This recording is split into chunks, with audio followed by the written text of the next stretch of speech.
Mestre amigo Jesus, nos auxilie nesses instantes de leitura e reflexão sobre o Livro dos Espíritos por Allan Kardec, a fim de que possamos buscar nos conhecer para melhor aproveitar as oportunidades de vida e aprendizado, de progresso dados por Deus nosso Pai. Estamos no livro 2, capítulo 8, Emancipação da Alma, item 3, Transmissão oculta do pensamento. Pergunta de Kardec 419. Qual é a razão por que a mesma ideia, a de uma descoberta, por exemplo, surge ao mesmo tempo em muitos pontos? Já dissemos que durante o sono, os espíritos se comunicam entre si. Pois bem, quando o corpo desperta, o espírito se recorda do que aprendeu e o homem julga ter inventado. Assim, muitos podem encontrar a mesma coisa ao mesmo tempo.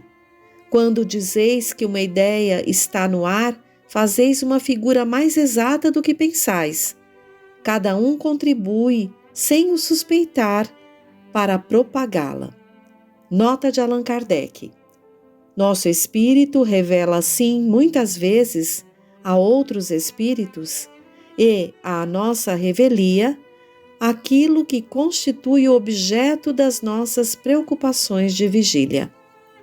Mais uma resposta que nos esclarece sobre o quanto nossos interesses, quando nos emancipamos parcialmente do corpo, são diversos. Veja, encontramos com outras pessoas, né? E ao retornar, perdemos a capacidade de compreender exatamente o que houve, reduzimos a nossa capacidade perceptória e aí temos as ideias ali do encarnado limitadas. Por isso, muitas vezes achamos que nós tivemos tal ideia, nós criamos determinada coisa, no entanto, foi o resultado de um encontro com outros espíritos nesse momento da emancipação. Pergunta 420.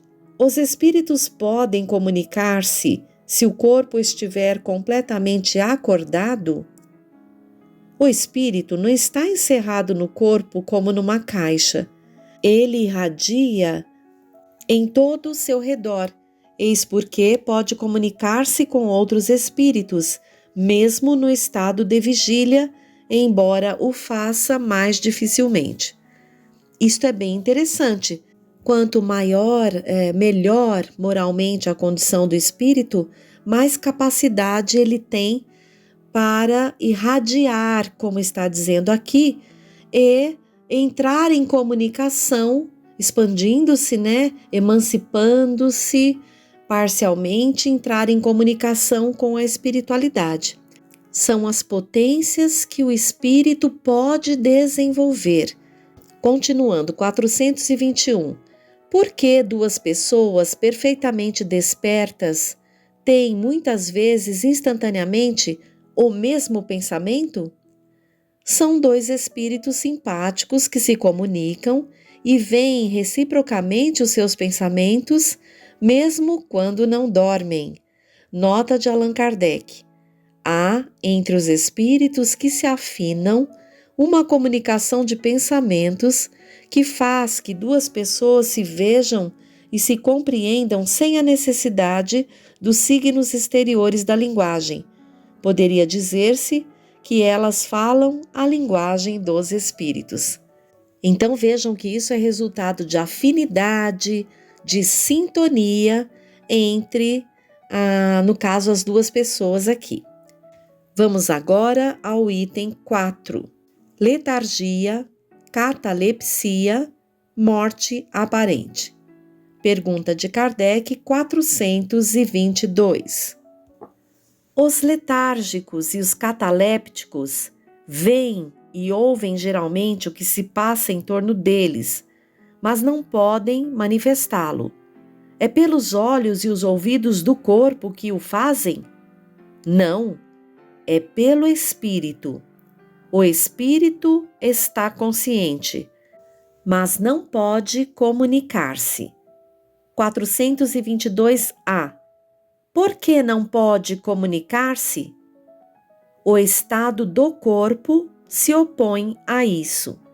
Esse estado particular dos órgãos vos dá a prova de que existe no homem alguma coisa além do corpo, pois o corpo não está funcionando e o espírito continua a agir. 423.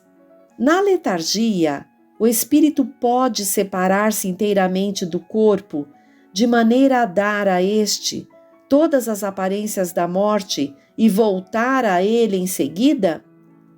Na letargia, o corpo não está morto, pois há funções que continuam a realizar-se.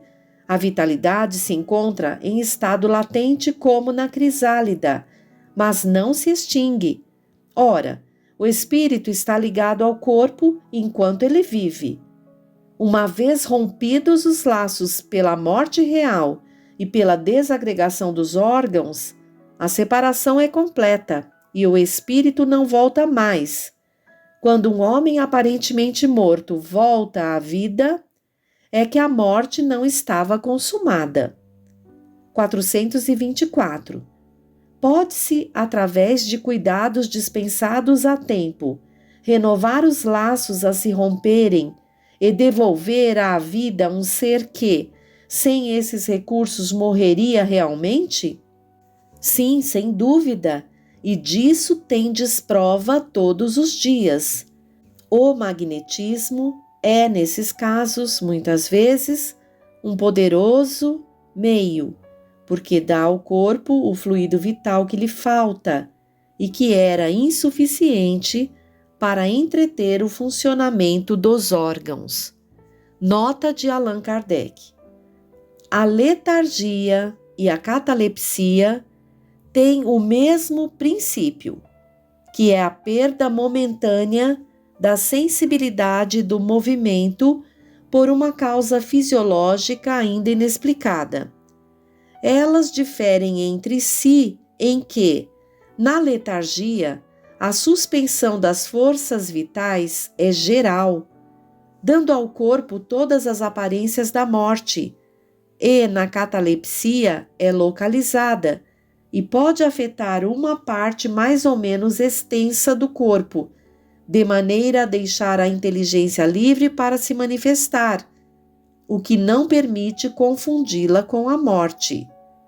A letargia é sempre natural.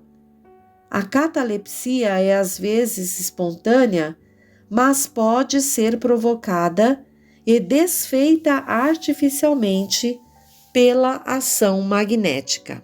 No livro Recordações da Mediunidade, por Ivone do Amaral Pereira, no capítulo 1, há um trecho que nos elucida.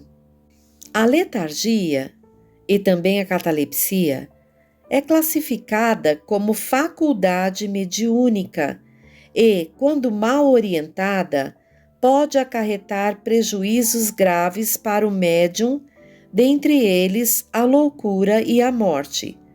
A doutrina espírita, conhecedora do assunto, abre aspas, tira delas grandes ensinamentos e revelações em torno da alma humana e pode, por isso, curá-las, evitá-las, provocá-las, dirigi-las e orientá-las, fecha aspas, advindo daí novos esclarecimentos científicos em prol da humanidade.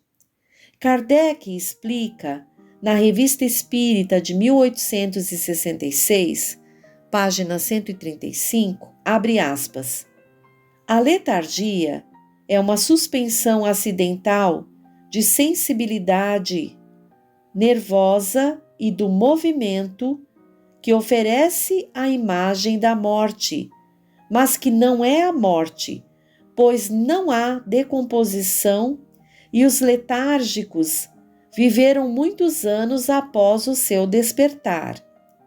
A vitalidade, para ser latente, não está menos em toda a sua força, e a alma não está mais destacada do corpo que no sono ordinário. Fecha aspas. Segue excerto de um caso interessante de letargia na Revista Espírita de 1858, página 264. Abre aspas. Podeis dizer-nos qual a diferença entre o sono natural e o sono letárgico? Resposta. O sono natural é o repouso do corpo. O letárgico é a exaltação da alma. Sofríeis durante a letargia? Não. Como se operou o vosso retorno à vida? Deus permitiu que eu voltasse para consolar os corações aflitos que me rodeavam. Desejaríamos uma explicação mais material. Aquilo a que chamais perispírito ainda animava o meu envoltório terrestre. Que interessante, nesses trechos os quais apontamos aqui, ficamos sabendo que essa condição de estar catalepsia ou letargia é uma questão mediúnica, que mal orientada pode desequilibrar, que mal acompanhada, que não identificada, pode levar à loucura e à morte, como diz Ivone Pereira em Recordações da Mediunidade no livro, né?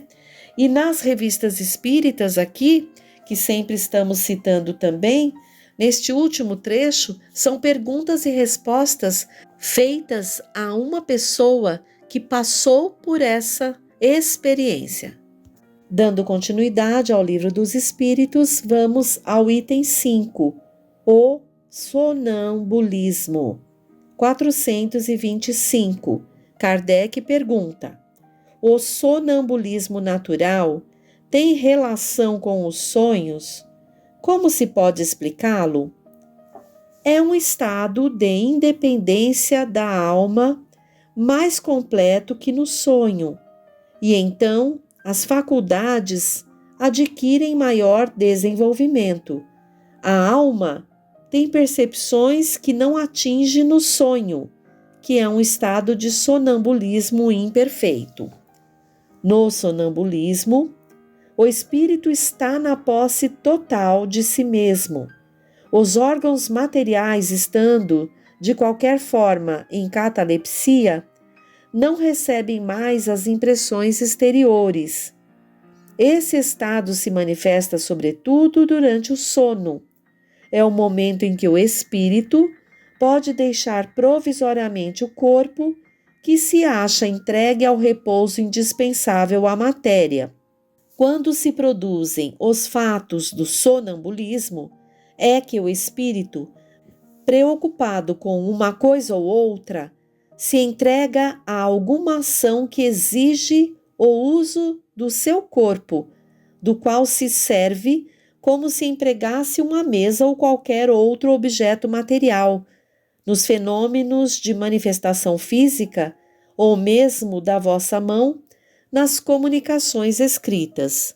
Nos sonhos de que se tem consciência, os órgãos, inclusive os da memória, começam a despertar e recebem imperfeitamente as impressões produzidas pelos objetos ou as causas exteriores, e as comunicam ao espírito, que também, se encontrando em repouso, só percebe sensações confusas e frequentemente fragmentárias, sem nenhuma razão de ser aparente, misturadas que estão de vagas recordações, seja desta existência, seja de existências anteriores.